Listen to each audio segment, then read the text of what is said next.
this kind of, to me, seems a starting point. You said Western Christians shed tears for Jewish hostages and celebrate their release, but rarely do our hearts break for Palestinians. We have muffled, not amplified, calls for ceasefire. And then you go on to say, mistaking good intentions for good theology, we have conflated Zionism with Judaism and treated the state of Israel as trustworthy and righteous by definition, and thus virtually incapable of criminal behavior. Now, the line that every time I've had this discussion with anyone, whether it's publicly with Michael Brown or in numerous one-on-one conversations or on Facebook, the line is always, it begins this way. Look, Israel's not perfect, but blah, blah, blah, blah, blah, blah, blah. Like, that's how it always goes. What's wrong with that starting point, with that as a starting point? Like, what's the problem in that? I love that question because I've spent a lot of time working on it. So I actually feel like I have an answer or two to offer. Probably some of your other questions I won't feel as qualified to address. Well, good. We got a lead off one, just the softball. Yeah. So I actually read a paper at a conference and then published an article in which this is one of my sort of talking points. And so what I did was I looked throughout the literature amongst Israel's partisans in the evangelical world. And you're right, you hear some variation of not to say that Israel is perfect. You hear that it's almost like they've passed this around on note cards. You hear it all the time. What doesn't follow after that ever, with I know of one exception, is specific critique. Like, here's where Israel isn't perfect. In fact, here's where they're, committing crimes, war crimes, what have you. It never follows. And so what it looks like and what it works like is a kind of a feigned objectivity. This is how I see it. I want to, people will say things like, all states are imperfect. All states have, bad apples or bad actors. But invariably, it's a distraction, in my view, because if they want to appear even-handed, they're going to have to be in some way willing to begin going down the line. And my response is, okay, in what ways are Israel's actions imperfect? Give me some examples. And you won't find it. You literally won't find it. So I at this point, I call that disingenuous. Mm. The concessions I've heard the couple of times that I've had this interaction, same thing I've noticed is like, you won't get specific, except they will say, well, Israel has taxpayer-funded abortions and they are very pro-LGBT. Like those, it's like those are the evangelical buzzword issues that they sort of throw out to show like, yeah, I'll criticize them, but it's never ever in the realm of what are they doing vis-a-vis Palestinians or the occupation or any of those, like the issue that's actually important. You're right. You do not hear critique of it. And there was a time when I thought that a lot of that was just ignorance. I mean, Christian Zionists and evangelicals go to the Holy Land and they go on sanitized tours, whether they're led by an Israeli tour company or just by their pastor. And they avoid most of the hot spots, or they get a very kind of directed, choreographed tour of them. Yeah. And so they come home thinking that they've had an experience that, qualifies them to speak to the topic, when in fact they've gotten, a single narrative promoted. And so, okay, there was a time when I thought maybe we'll excuse them for their failure to recognize what an occupation looks like on the ground, for them to fail to humanize or to recognize Palestinians as moral agents and actors and equal participants in this part of the world. I can't do that anymore. I can't sort of excuse it as the distortion of Holy Land tourism. Partly because of the live streamed, horrors that we've witnessed over the last 2.5 years. And if people still want to use that kind of language, Israel isn't perfect, they're not paying attention. Yeah. Or they're living in some kind of silo. I mean, we all sort of do. we have to fight against living in a silo, but they're living in a silo that denies the realities that much of the secular world and other nations are recognizing and advertising, and much of the sort of progressive Jewish community in the U.S. and in Israel are recognizing and naming as well. Yeah. There's a kind kind I was of going to ask you what do you have to add to that, and then I also want to ask you a question about. I'll just tag it in right here, and then you can take it in whatever order you want. The idea of conflating Judaism and Zionism. What's the problem with that? And for viewers who think it's the same, they were like, "Wait, I thought that's the same thing." Maybe give your take on how to distinguish the two. So, in whichever order you want to handle that. Sure. Yeah, I just wanted to relate some of what Bruce was describing about kind of our, as American Christians, our conceptualization of what's happening over there being so different from reality on the ground. In general, that's true, and it carries over and has its own manifestations in the way that Christianity Today has covered events there over the last 2 years as well. There's a section towards the beginning of my chapter where I ask the question: does Christianity Today ever address Israeli brutality?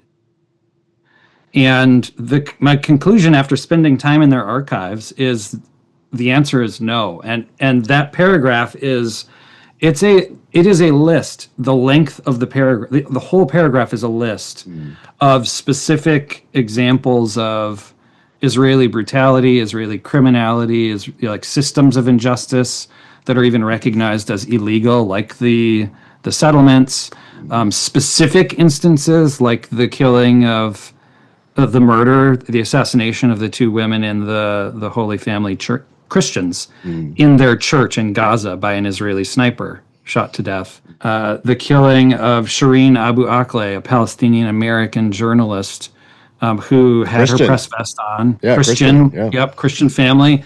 And she was shot in the head by an Israeli sniper. So I asked myself, does Christianity Today have room in their reporting for these stories? And the answer, after spending time in the archives, is no.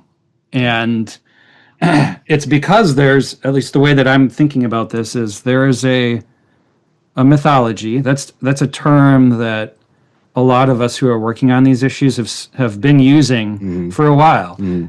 A lot of times our conceptualization of what's happening has the characteristics of mythology. 100%, absolutely.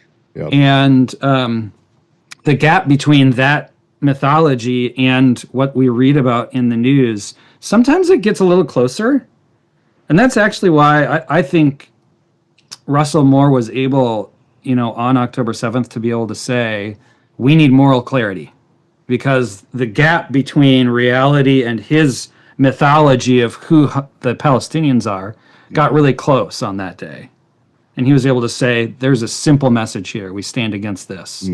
But since then, as the realities of an unfolding genocide in Gaza is at stronger tension with his mythology about who the Israelis are as a virtuous military and who the Palestinians are, it's starting to get more complicated. So, well, so let me ask you the question then that I broached about, is it how much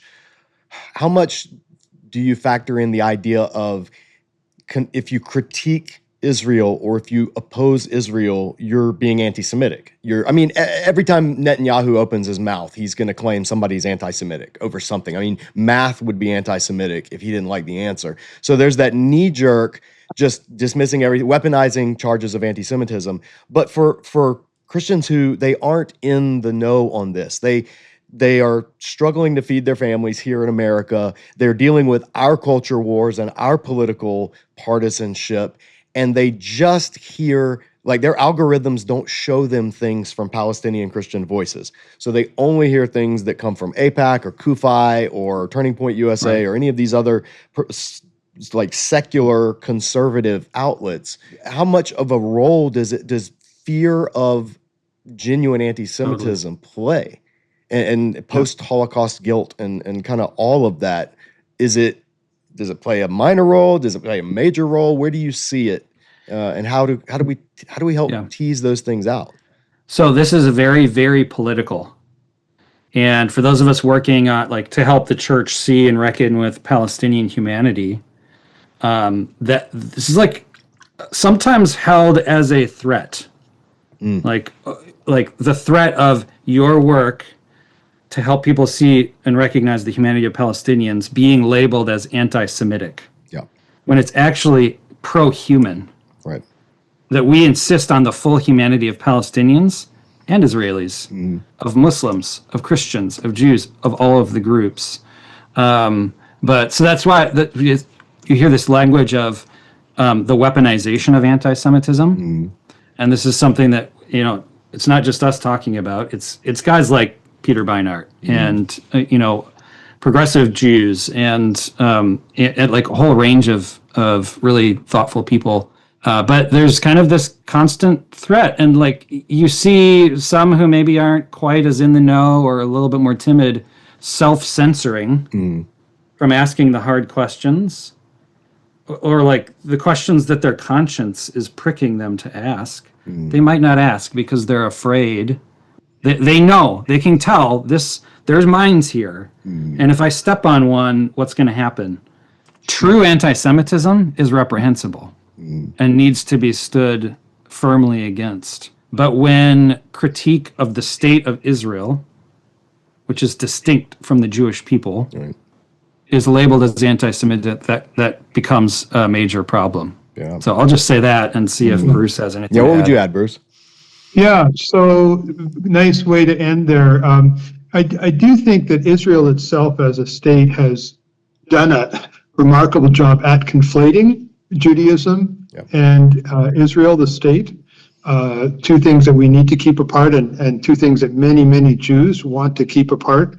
But by conflating the two, then they've been able to make the argument that has persuaded many that if you challenge the premise of Zionism, that Jews deserve not just to be in the land, but to have exclusive hegemony over the land. If you challenge that premise, you're somehow attacking the foundations of Jewish existence. It's an existential challenge. Right.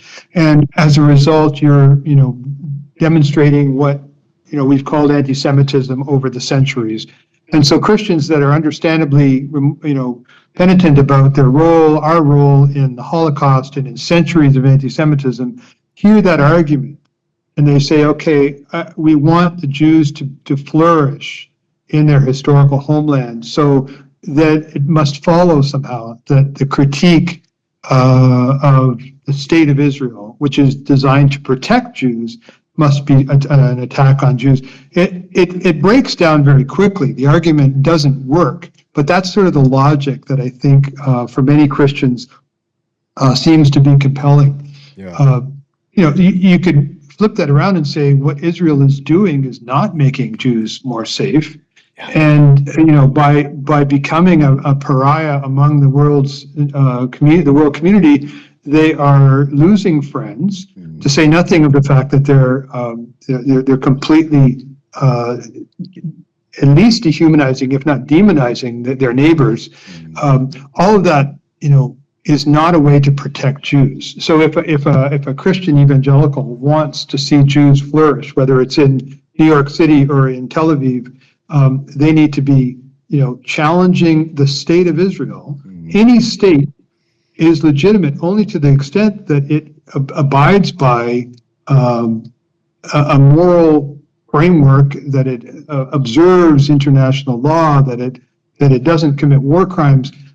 No state has a right to exist. Our friend Peter Beinart has made this point. There is no such thing as in international law as a right to exist. Right. Israel exists, and its legitimacy, it could change tomorrow, and that would be fine too. I mean, there's nothing to say that the present policies and practices of Israel must continue. Right. That's what we're challenging. Yeah, and people have trouble with that because they've so that's become such a slogan, like do you affirm Israel's right to exist? When they're asking that, what they're actually asking is, do you affirm Jewish people's right to exist, which is a whole different question because people have a right to exist, but like Yes. governments don't. And government, that's a really important distinction to tease out.